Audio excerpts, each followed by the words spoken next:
एक आदतन आरोपी ने नाबालिग 7 वर्षीय मासूम बच्ची का किया बलात्कार। खबर है बिलासपुर जिले का, जहां पर भोलाराम निषाद पिता पुन्नू राम निषाद उम्र 22 वर्ष, ग्राम मोहदा, थाना हिर्री, जिला बिलासपुर का रहने वाला है, उसके द्वारा दिनांक 21/11/2021 की रात्रि प्रार्थी ने रिपोर्ट दर्ज कराया कि आरोपी भोलाराम द्वारा उसकी 7 साल की नाबालिग बालिका का शारीरिक शोषण किया गया है, जिसका प्रथम दृष्टया अपराध धारा सदर का पाया गया। लिखित आवेदन पेश करने पर रिपोर्ट दर्ज कर मामले की गंभीरता को देखते हुए वरिष्ठ पुलिस अधिकारियों को अवगत कराया गया। इस दौरान श्रीमान पुलिस अधीक्षक दीपक झा, अतिरिक्त पुलिस अधीक्षक ग्रामीण रोहित कुमार झा और अनुविभागीय अधिकारी चक्रभाठा सुश्री गरिमा द्विवेदी को अवगत कराया गया। दिए गए निर्देश का पालन करते हुए टीम बनाकर त्वरित कार्रवाई करते हुए 7 साल की मासूम बच्ची का दैहिक शोषण करने वाले आरोपी भोलाराम निषाद को उसके गांव जाकर ही गिरफ्तार कर लिया गया। तदुपरांत उसे न्यायिक रिमांड पर जेल भेज दिया गया है।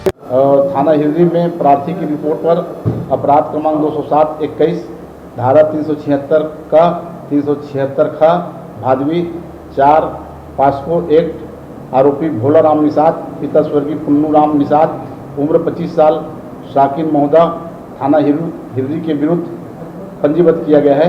विवेचना जारी है। आरोपी को पकड़ लिया गया है। बिला से मनहरण बंजारे की रिपोर्ट, RJ रमझाझर।